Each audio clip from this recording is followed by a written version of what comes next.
le PCT, Sir Marcosso, Zianativi, le PCT, grand parti au pouvoir, et, entre guillemets, si vous me permettez, petit parti à Paris, d'autant plus que depuis que vous avez été installés, messieurs, on n'a rien vu en termes d'activité politique qui puisse faire en sorte que le public de la diaspora puisse accompagner l'action qui est la vôtre aujourd'hui. Mais nous n'acceptons pas ce qualificatif. Allez-y, vous avez On raison. ne peut pas se permettre de dire que vous n'aviez pas vu d'action politique liée à l'activité du Parti congolais du travail. Parce que je peux vous prouver par le contraire que nous avons par contre un agenda très serré. Et il faut savoir que par rapport au texte du Parti congolais du travail, lorsque les instances sont mises en place quelque part, peu importe le territoire, il y a toujours eu ce qu'on appelle chez nous, peut-être ailleurs aussi, une session inaugurale qui marque le point de départ de l'action. Donc pour ce qui est de la Fédération France, nous avions déjà eu, oui, une session inaugurale qui a été organisée il n'y a pas très longtemps, vous êtes journaliste, vous devez le savoir, et là maintenant, bientôt, très bientôt, tout récemment, ça se trouve au mois d'avril, je vous donne un calendrier, nous aurons la session inaugurale du comité interrégion, le comité Île-de-France. Donc vous voyez, le PCT est opérationnel et le PCT est à l'action. Donc je suis désolé si vous n'êtes pas informé, désormais on s'organisera autrement pour faire parvenir des informations au niveau des organes de presse pour que vous suivez la trace du fonctionnement du Parti congolais du travail et de son action. Alors, vous avez été installé en novembre. Nous sommes en avril. Donc 6 mois après, ça veut dire que vous avez une activité par semestre. Je ne vais pas dire ça, parce que quand on parle... Vous avez été installé en novembre. Quand on parle... Dites-nous entre novembre et aujourd'hui, où vous nous accordez cette conférence de presse, qu'avez-vous fait que le public voit l'action que vous faites aujourd'hui? Mais nous avons eu beaucoup d'actions, M. Sirmakosso. Allez-y. Le Parti congolais du travail, depuis que notre fédération est mise en place, si vous appelez activité politique ou action politique ce qui peut être le grand, c'est-à-dire qui se passe, qui se tiennent dans les espaces de communication immenses, c'est tout autre chose. Mais si l'action d'une fédération peut consister aussi à tenir des réunions, à participer à des réunions à l'extérieur, à effectuer des voyages de mission, camarade président, sur Brazzaville, effectuer des missions, notamment notre présence à Sibiti qui était très remarquable dans le cadre des 54e anniversaire de l'indépendance du Congo. Nous sommes rentrés, nous avons fait les plateaux de télévision, nous avons participé à beaucoup d'activités des partis amis. Donc je ne peux pas me permettre de vous dire ici que le Parti congolais du travail n'a pas assuré son fonctionnement ici au niveau de Paris. De novembre à avril, qu'est-ce que vous avez fait concrètement? Nous allons compléter cette réponse du camarade porte-parole chargé de la communication. De novembre, nous avons eu une très grande activité qui était celle de la mise en place de la COFERAC, Commission fédérale de réflexion et d'analyse sur le changement de la Constitution. Et d'ailleurs, pour votre information, avant ce point de presse, nous avons eu une 4e réunion de synthèse des 4 groupes de travail qui ont été mis en place par cette commission. Deuxième grande activité, nous avons mis en place, et bientôt ça sera opérationnel, ce que nous appelons le café du militant. C'est un espace de débat qui sera en même temps virtuel, c'est-à-dire sur le net, et en même temps physique. Très bientôt, il sera opérationnel. Nous étions encore dans la conception des statuts et de son règlement intérieur.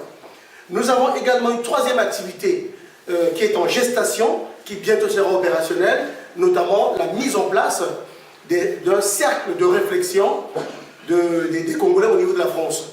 Et dont nous avons l'insigne honneur d'avoir son président ici présent, qui bientôt sera donc opérationnel. Ensuite, aujourd'hui, vous avez cette activité, notamment ce point de presse.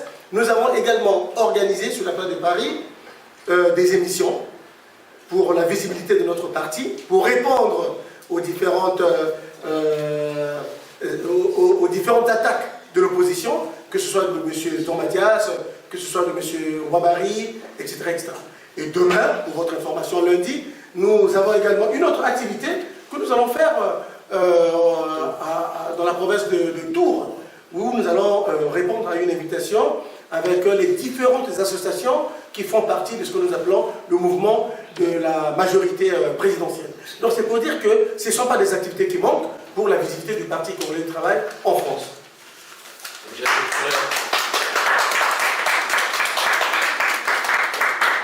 Je pense que pour conclure sur cette question intéressante, je vais donner la parole à la camarade Léa, qui elle vous parlera d'une activité qu'elle a menée dans le cadre du parti. Mais permettez-moi, camarade, monsieur vous pouvez, le journaliste Cyr Marceau, de vous rappeler qu'en fin d'année 2014, vous nous aviez convié à une émission où nous nous sommes retrouvés chez vous avec une opposition où on a débattu sur les questions clés de notre pays. Il ne vous a pas échappé à un seul moment que nous avions été rencontrer des compatriotes qui nous partagent, qui ne sont pas du même bord politique, avec qui nous avions échangé. Pour ce qui est de la visibilité, qu'est-ce qu'on peut faire plus? Camarade Léa. Monsieur Cyr, pour répondre à votre question, nous avons eu en janvier dernier une rencontre. Donc moi, en tant que secrétaire en charge de la promotion de la femme, j'ai rencontré les femmes congolaises de la diaspora ainsi que les militants du PCT. Nous avons échangé. Il y a beaucoup de choses qui sont sorties de là. Et normalement, nous préparons aussi quelque chose, mais on vous laisse un peu... Dans l'autre fin. Sur votre fin, non, pour mieux rebondir, pour prouver que le Parti congolais du travail en France existe. Nous allons compléter la réponse de la camarade Léa Mokoko, Patricia, chef du département de la promotion de la femme, qui est en charge justement de pouvoir mobiliser les femmes de la diaspora en vue justement de ce futur dialogue que le président de la République appelle de tous ses voeux.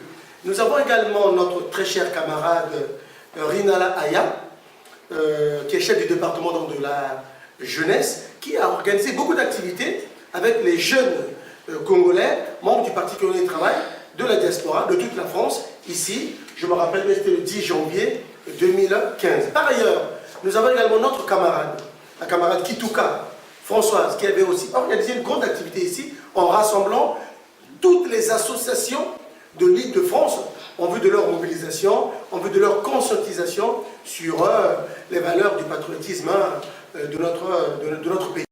Donc il y a plusieurs activités que nous faisons pour pouvoir assurer non seulement la vie, mais également la visibilité de notre parti ici en France. Question d'actualité, si vous permettez. Le 25 avril prochain va avoir lieu une conférence internationale sur les constitutions en Afrique. Est-ce que vous y prendrez part? Bien sûr que oui, Monsieur Cyr Makosso. Nous avons eu cette information avant-hier. Nous nous sommes déjà inscrits et nous demandons vivement à tous nos militants de bien vouloir s'inscrire afin que nous puissions répondre présents à cette conférence internationale qui porte principalement sur le respect de l'ordre constitutionnel. Nous avons appris qu'il y a 8 à 9 intervenants, non pas des moindres, des anciens ministres, des professeurs d'université. Et un camarade du PCT. Et nous allons répondre. Nous serons présents, nous allons répondre à cette invitation. Quelle pourrait être la contribution du PCT en fait à une telle conférence? Alors, globalement, dans la vision qui est la nôtre et dans la lecture architecturale que nous avons faite de la composition des intervenants, nous pensons que nous allons amener une grande valeur ajoutée. Parce que certainement, ils iront dans le sens du respect des constitutions et de la non-modification. Et donc nous, notre contribution, ce serait de vous faire montrer que nous ne sommes pas toujours... L'alternance, c'est bien, mais pas une alternance absolue. Mais l'alternance, c'est bien. Et la preuve en est que, pour votre information, M. Cyr Makosso, s'il y a un chef d'État en Afrique, et particulièrement au Congo, qui a introduit l'alternance, c'est bien M. le Président Denis Sassou Nguesso, bien sûr, en 1990, en introduisant l'alternance, en acceptant que le PCT puisse être le seul parti au pouvoir. Et nous sommes passés à la conférence nationale, et c'est lui aussi qui est le chef d'État qui non seulement a accepté l'organisation des premières élections présidentielles démocratiquement, mais il a accepté, il a été battu, et il a accepté, et il a quitté la présidence de la République. Donc, ce n'est pas d'autres exemples qu'on nous cite aujourd'hui. Lui, le président de la République de l'Union soviétique, a été celui qui avait montré l'exemple déjà en 1992. Et puis,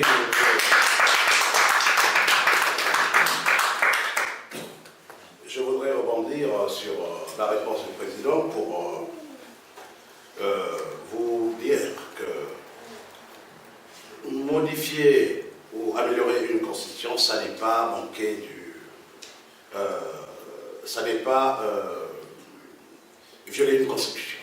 Voilà.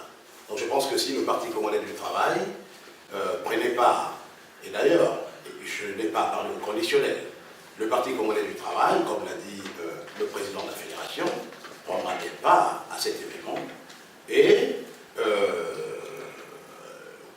lorsqu'il prendra part, ça sera pour qu'il soit visiblement présent. Ça veut dire que nous apporterons avec nous non seulement les hommes et les femmes, mais nous aurons l'argumentaire nécessaire et valable pour débattre et participer à ce débat.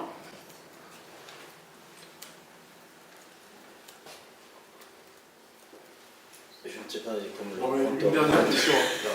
Il y a l'opposition, souvent quand je vois les posts sur le Parti congolais du travail, ils traitent le Parti congolais des tricheurs ou le Parti congolais des tocards.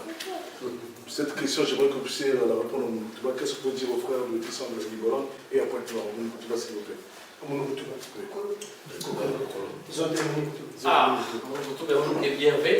Le Parti congolais des tricheurs. Balanzo za façon inave parce que muzo la kaka kuzonzi la ba muzo luzonza na ba panga betu ya opposition que finga betu mihibi. Faut bazar te dire que l'élection. Va mihibi ya l'élection. Faut bazar te dire que beto na Congo betu que ve ici kaka ya bwana nyonso ya mokili mobiba kelende la ba élection. Ba bwana nyonso que salama ba élection ba contradiction que salama. Donc balen finga betove miyibi. Parce que c'est trop facile dans le film ba miyibi. Puisque l'ère des élections que salama ba contradiction que on a toujours. Ben Zimana même fait par exemple la contradiction que Salama dans les États-Unis dans 2000, je crois, lorsque président 2000, lorsque président George W. Bush ne se fait élire, pas contester les élections. Pourtant, alors que Al Gore trouvait que Talaka que Yann a gagné, mais Baba qui a organisé les élections, non, bon, il faut bien Wissana, puis bah Wissana. Ça m'a besoin de dire que la contradiction que là-bas ici avec l'Afrique, puis là-bas ici à Kaka, là ici à Bois. Vous pouvez compléter Pangamoun Kokolo. Pangamoun journaliste, vous pouvez reposer des questions. Na Congo Mobima, parti qu'elle veut, qui a une implantation nationale façon bête PCT. Bête qui a 12 départements nyonso. Bah boire nyonso que na Congo, parti comment le travail qui est connu. Mais dans le département nyonso. Donc comment c'est facile de gagner en 2012? Comment? En 92. Comment va gagner en 92 après 69 ans dans le pouvoir? Mais en 92, bête me perd. Mais a pensé que l'élection nyonso que ça là-bas, il faut mettre gagner. Mais cela a été mais c'est terrible. Hein? Bon, maintenant, tout dernièrement, l'élection Salama la boile. L'élection législative Salama la boile. L'élection cantonale Salama la boile. Est-ce que le parti commun travaille pour gagner dans la boile news tout? Il y a la boile la partie opposition peut gagner, la boile caca, mais tu sais peut gagner. Mais si peut gagner que Balamoua Mingi, c'est tout simplement parce que peut que le parti c'est très organisé. Deux, peut que le parti aussi, il y a que Ndimama c'est accepté par la majorité du peuple. Voilà. Bon, maintenant, en 1992, c'est vrai, dès que me perd l'élection, le monde doit jamais gagner, mais dès que fair play, dès que pas bon joueur, dès que accepter défaite avec. En fait, la démocratie qui est façonne, on a tout, en 2005, Sarkozy a gagné les élections. 2012, on a battu. Kaka peuple moi s'il y a pas français, mais élire Sarkozy, même pas Sicilia qui arrive en 2012. Donc il faut qu'on dise que démocratie, qui m'a aussi que ça là que alternance salamac. Donc c'est pas parce que me battre que le peuple ont la bête. Peuple qu'on dirait Kento. Il y a l'un de changer la vie, il y a le métal bakala mounou. Ah, métal bakali de que melut nanzilina, tu dis bakala mounou qui toque. Vous voyez qu'on a tête s'il y a l'un de ça la même façon bakala mounou qui salamou. Et puis il y a l'autre kuma il y a bakala mounou, mais ça la main de yimbi. Il y a le foot, il y a le sika bakala ya. Donc il y a qu'on dirait le zolo. Élection.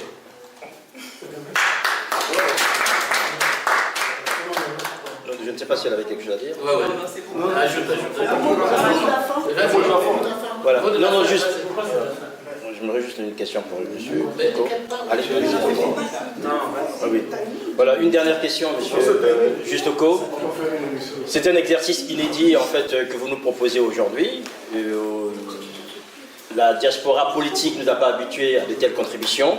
Est-ce que c'est quelque chose qui va rester comme étant une dernière, ou bien c'est quelque chose que vous vous installez désormais dans la communication politique du PCT ici au sein de la diaspora? Si oui, à quel rythme?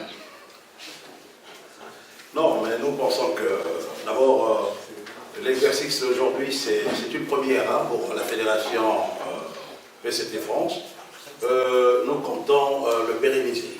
Nous comptons le pérenniser à chaque fois qu'il va falloir communiquer, vous savez, pour la vie des partis politiques à l'étranger comme chez nous. Nous sommes dans un schéma qui nous emmène vers des échéances présidentielles, donc une vie intense politiquement parlant. Donc à chaque fois que cela sera nécessaire, nous reviendrons vers les caméras, nous prêterons à ce jeu pour communiquer avec les Congolais qui sont de Paris, de France, en Europe et puis au Congo. Donc c'est un exercice qui fait partie de notre art. Donc nous reviendrons à chaque fois pour communiquer avec les Congolais par votre biais. Tu vas conclure. J'ajouterais le propos du camarade chargé de la communication, porte-parole, en disant ceci. Mais au fond, pour que nous soyons visibles, mais nous vous renvoyons la balle. Il vous revient à vous, journalistes, de susciter ce genre de dialogue, de créer ce genre d'émission. Nous sommes preneurs. Vous nous aviez promis, après l'échange qu'on a eu avec l'opposition en décembre 2014, une rencontre, un débat sur la Constitution avec l'opposition. Nous l'attendons de pied ferme. Nous aimerions discuter, échanger avec nos compatriotes de l'opposition pour que le débat évolue, car c'est en débattant que les idées évoluent. Je pense que nous comprenons que ce n'est pas à nous d'organiser la communication du PCT. Non. Merci. Le PCT, le Parti congolais du travail, est bien structuré. Ces organes intermédiaires tels que la Fédération de France est bien structuré.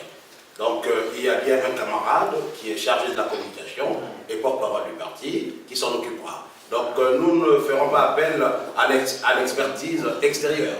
Nous sommes là pour travailler, nous martelerons comme il faudrait pour que le Parti congolais du travail soit visible partout. En conclusion, nous vous remercions d'abord. En conclusion, nous remercions tous les journalistes, tous les médias qui ont accepté cette invitation pour que nous puissions communiquer sur cette question cruciale du changement de la Constitution. Nous lançons un vibrant appel à l'ensemble de la communauté internationale, à l'ensemble de la communauté des Congolais ici en France, en Europe, que nous restons mobilisés derrière le message du chef de l'État, son Excellence le président Denis Sassou Nguesso. Nous sommes derrière le secrétaire général Pierre Ngolo, afin que nous puissions commencer à faire asseoir les conditions du dialogue national ici au niveau de la diaspora. Nous sommes prêts pour pouvoir rencontrer la diaspora, pour l'opposition notamment, pour ce dialogue, pour les débats contradictoires sur le changement de la Constitution. Donc, Voilà le message que je tiens à faire passer au niveau donc de tous les militants du Parti congolais du travail et toute la communauté internationale en Europe.